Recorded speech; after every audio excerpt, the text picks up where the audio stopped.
Vladimir Putin on valmis lähikuudel astuma äärmuslikke samme ja korraldama provokatsioone NATO vastu. Ameerika Ühendriigid on järsult ümber mõelnud Euroopa armee vähendamise osas ja on vastupidi valmis suurendama oma sõjalist kohalolekut, et kaitsta end venelaste eest. Ameerika Ühendriikide luure on ametlikult hoiatanud Poolat, et Moskva plaanib relvastatud provokatsiooni Poola territooriumil. Kas raketi- või droonirünnakutega riigi strateegilistel objektidele või Vene sõdurite saatmisega üle piiri? See tähendab täiemahulist interventsiooni. Poola presidendile lähedaste Karol Nawrocki allikate andmetel hoiatavad Ameerika Ühendriigid, et Venemaa agressioon võib toimuda mõne kuu jooksul. Seetõttu andsid ameeriklased Karol Nawrockile peene vihje, et tal oleks parem mitte nii avalikult ja otsekoheselt tülli minna Volodõmõr Zelenskiga, sest tema abi võib veel vaja minna. Kuid Poola välisluureameti juht teatas, et Venemaa valmistab Balti riikides ette tõsist provokatsiooni ning ennustas seal Neljandin roheliste mehikeste ilmumist sarnaselt Krimmi annekteerimisele. Selle taustal toimus Washingtonis järsk retoorikapööre. Wall Street Journal kirjutab, et USA kaitseminister Pete Hegseth kavatses juunikuisel kohtumisel NATO kolleegidega Brüsselis teha sensatsioonilise avalduse, et Ameerika Ühendriigid valmistuvad oma sõjalisi jõude Euroopas täiendavalt vähendama. Kuid tema plaanid tekitasid Valges Majas teravat rahulolematust ning isegi Donald Trumpi isiklikku vastumeelsust ja kriitikat mõlema partei kongressmenidelt. Lõpuks teatas Pete Hegseth ainult ülevaatusest, mille Pentagoni viib läbi, et määrata kindlaks Euroopa kontingendi optimaalne koosseis. Minu nimi on Aleksei Betši, arutame seda teemat koos, kuid enne alustamist palun teil tellida kanal, panna sellele saate leike ja kirjutada oma kommentaar selle video alla. Niisiis, kahe väljaande The Telegraphi ja Oneti allikad kirjutavad, et Washington hoiatas Varssavit, et Moskva plaanib relvastatud provokatsioon ja Poola territooriumil rünnates rakettide või droonidega Poola strateegilisi objekte või isegi saates Vene sõdureid üle piiri.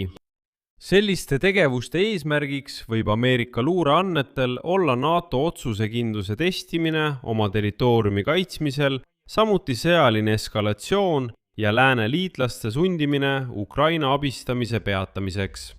Poola presidendi Karol Nawrocki lähikondsete sõnul hoiatasid USA, et Venemaa agressioon võib aset leida lähikuude jooksul. Poola julgeolekuteenistused usuvad nüüd, et Moskva võib korraldada droonirünnakuid kriitilise taristu, sealhulgas elektrivarustuse vastu, või korraldada õhurünnakute imitatsioone, mis sunnivad Poolat aktiveerima õhutõrjesüsteemid. Samuti ei välista võimud stsenaariumi, kus Vene sõdurid viivad läbi piiratud ulatusega maismaa sissetungi Valgevene või Kaliningradi oblasti kaudu. Ja kõige ekstreemsema variandi korral võib piirialal aset leida hübriidrünnak. Sellest teatas üks Poola luureallikatest. Teine informeeritud vestluskaaslane teatas samuti, et on täiesti võimalik relvastatud sissetung Poola, milles osalevad Vene või Valgevene sõdurid.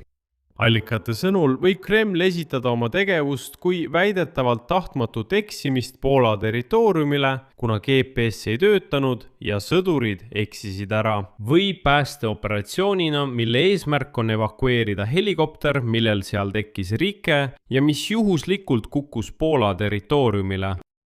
Ja Oneti allikate sõnul loodab Venemaa Föderatsioon, et Poola ei ava tule Vene sõdurite pihta ning alustab USA surve all läbirääkimisi Moskva või Minskiga. Ehk siis arvestatakse sellega, et tehakse nägu, nagu oleks eksitud, juhuslikult sisenetud, helikopter kukkus alla, mindi päästeoperatsioonile ja justkui need Vene sõdurid ei tulista poolakate pihta. Poolakad keelduvad samuti tule avamisest ja istuvad läbirääkimiste laua taha. Ja Venemaa peab oma vestluskaaslaste sõnul võiduks seda stsenaariumi, kus potentsiaalse sissetungi osalejad viiakse Poolast välja just nende läbirääkimiste tulemusena, mitte sellepärast, et neid sunnitakse selleks sõjaliste vahenditega. See tähendab, et venelased võivad lihtsalt jultunud Poola territooriumile sisse marssida, siis pidada läbirääkimisi ja lahkuda, ning keegi justkui ei sunni neid. allikate sõnul võib läänepoolse toetuse lõpetamine Kiievile vastutasuks Poola territooriumi vabastamise eest olla üks Kremli peamisi nõudmisi sellistel läbirääkimistel. Navrotski lähikonnast pärit allikas väitis, et USA, tsiteerin, teavitab Poolat süstemaatiliselt Venemaa pidevalt tekkivatest plaanidest rünnata NATO idatiiba. Ja märgitakse, et Varssavil ei ole selle vastu 100% kaitset. Veel üks vestluskaaslane. Balti riikide julgeolekustruktuuride allikas teatas väljaandele The Telegraph, et selliseid plaane tõepoolest arutatakse Moskvas ning pärast provokatsiooni võib Venemaa väita, et selle taga on Ukraina. Ja see konflikt Poola ja Ukraina vahel mängib praegu otse ideaalselt Moskva kasuks, sest Poola ühiskond võib tõepoolest kergesti uskuda, et Ukraina korraldas Poola vastu sõjalise provokatsiooni. Ja Oneti allikate sõnul ei ole Venemaal veel lõplikku otsust tehtud sissetungi või hübriidoperatsiooni kohta, mis ei sarnane klassikalise sõjaga. NATO võib omalt poolt provokatsioonidele vastata löökidega Kaliningradi pihta.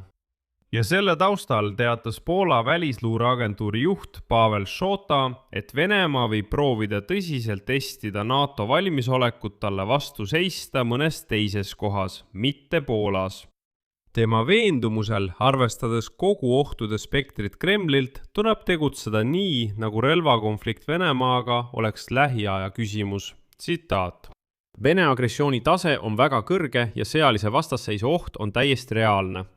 Eelkõige peab Šota reaalseks relvastatud provokatsiooni võimalust ühe Balti riigi suhtes. Küsimusele, kas Venemaa võib Leedusse või Lätisse tuua innennena väikeseid rohelisi mehikesi, nagu Krimmi okupeerimisel 2014. aastal, vastas Šota järgmiselt, tsiteerin. Täna ei välistama ühtegi stsenaariumi.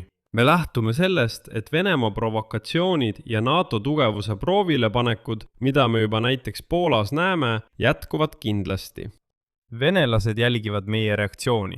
Samal ajal Poola luure arvates võib Venemaa sõda jätkata veel mitu aastat. Kreml on valmis ohverdama Venemaa majanduse ja arengu konflikti jätkamise nimel. Vladimir Putin ei loobu sellest, sest eriti sisepubliku jaoks peab ta end esitama võitjana. Siin märgin ka ära, et Moskva on sel aastal hakanud survestama Valgevene võime, nõudes neilt platsdarmi andmist teise rinde avamiseks Ukraina vastu ja operatsiooni läbiviimiseks NATO riikide vastu. Sellest kirjutab Wall Street Journal, viidates endistele ja praegustele Venemaa ning Euroopa ametnikele. Teisel juhul ei pruugi tegemist olla avatud lahingutega, vaid pigem rünnakutega, mille eesmärk on testida NATO kaitsevõimet või õõnestada Ukraina toetamist. Nagu näiteks umbes 20 drooni saatmine Poola-Valgevene territooriumilt eelmisel aastal. Ja siin ilmusid tõeliselt üllatavad paljastused. Šota märkis, et Poola hoiab otseseid sideliine Valgevene eriteenistustega, hoolimata kahe riigi pingelistest suhetest. Luureteenistuste kontaktid võimaldavad saavutada julgeolekualaseid eesmärke seal, kus diplomaatia on jõuetu, märkis Šota. Edasi tema tsitaat. Parem on kohtuda Lukašenka režiimi esindajatega, arutada küsimusi ja saavutada Poolale kasu, kui passiivselt pealt vaadata, kuidas Valgevene neelatakse Venemaa poolt. Ja need Šota avaldused üllatasid paljusid väga. Selgub, et poolakad suhtlevad otse Lukašenka režiimiga ja usaldavad tema andmeid. Ja see toimub ajal, mil Poola president Karol Navrotski on lõplikult tülli läinud Ukraina presidendi Volodõmõr Zelenskiga. Asi on jõudnud sinnamaani, et täna teatasid poolakad avalikult, et Poola ei võta 7. ja 8. juulil Ankaras toimuval NATO tippkohtumisel endale finantskohustusi Ukraina suhtes. Poola peaminister märkis, et Ukraina peab sõda Venemaaga. Samal ajal kannab just Poola, mitte Ukraina, rahuajal peamise koormuse Euroopa Liidu idapiiri kaitsmisel ohtude eest. Seetõttu väärib ta erilist suhtumist. NATO tippkohtumisel Ankaras esindab Poolat just president Navrotski. Ja nüüd kinnitas Donald Tusk, et Poola pool tõstatab järjekindlalt küsimuse Ukraina toetamise jätkamise vajadusest sõjas Venemaaga. Kuid on üks aga ja edasi Donald Tuski tsitaat. siiski pöördun kogu delegatsiooni poole palvega olla ettevaatlik igasuguste avalduste suhtes Poola uue rahalise toetuse kohta Ukrainale. Aga mitte sellepärast, et ma arvaksin, nagu Ukraina ei vajaks rahalist abi. Ma arvan, et Poolal lasub erakordselt suur kohustus kaitsta kogu Euroopa Liidu idapiiri ja kõik peaksid sellega arvestama. Head Poola ja Ukraina suhted on mõlema riigi huvides, kuid need nõuavad ka Kiievi head tahet. Ei saa enam olla nii, et ainult Varssavi näitab pidevalt head tahet.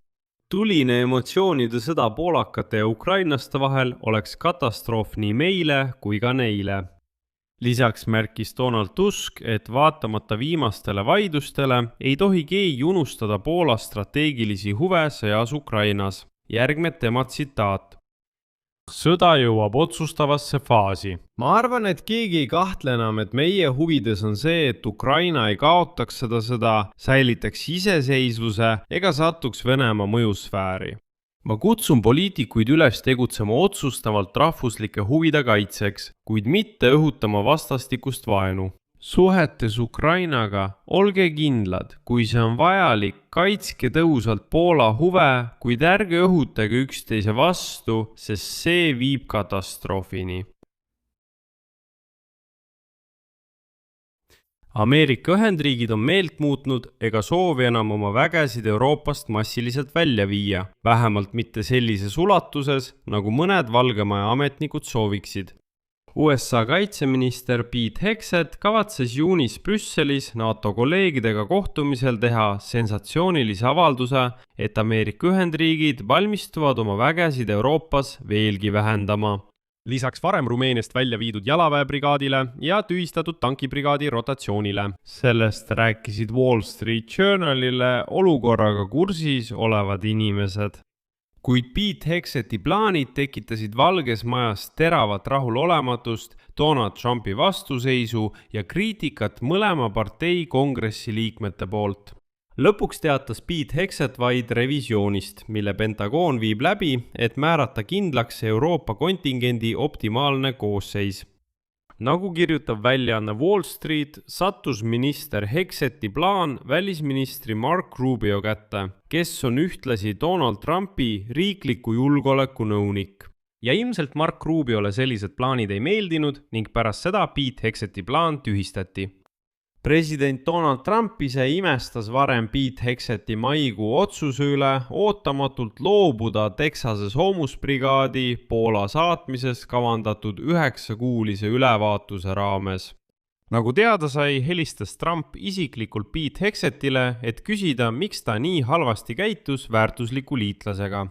Siin märgin ära, et jah, tõesti, Trump austab isiklikult Poolat, austab Navrotskid ja leiab, et Poolaga saab sõjaliselt koostööd teha. Aga miks? Sest Poola on tõepoolest oma sõjalisi kulutusi märkimisväärselt suurendanud. Hiljem teatas Trump, et saadab Poolasse 5000 sõjaväelast, kuigi Ameerika ajakirjanike sõnul pole lisavägesid seni veel paigutatud. Ja hoolimata Washingtoni pidevatest avaldustest, et Euroopa peaks rohkem kulutama oma enda kaitsele ja vähem lootma Ameerika Ühendriikidele, Hegsethi saadud vastus näitab, et Ameerika administratsioon pole veel otsustanud, kui kiiresti ja millises ulatuses oma sõjalist kohalolekut Euroopas vähendada. Ja kas seda üldse tasub teha? Ja nüüd on ka Pentagoni viimased algatused tekitanud muret nii vabariiklastele kui ka demokraatidele. Kongressi liikmed kardavad, et need võivad põhjustada NATOle pikaajalist kahju ja ajendada Venemaad alliansi suhtes agressiivsemalt käituma. Seetõttu lisasid kongressi liikmed sõjaliste kulutuste eelnõusse sätte, mis keelab Pentagonil vähendada Euroopas teenivate sõjaväelaste arvu alla 76 000 inimese. Ilma juhi poolse riski hindamiseta, USA Euroopa väejuhatuse juhi ja ühendatud staabiülemate komitee esimehe hinnanguta ning samuti ilma kaitseministri enda kinnitamiseta. Lühidalt öeldes Hegsethile keerati ikka tõesti kruvid kinni. Siia panen 3 punkti. Kirjutage oma arvamus ja järeldused selle video kommentaaridesse. Tellige kanal, vajutage kellukesele ja ärge unustage panna laiki. Sellega on kõik. Hoolitsege enda eest. Kõike head!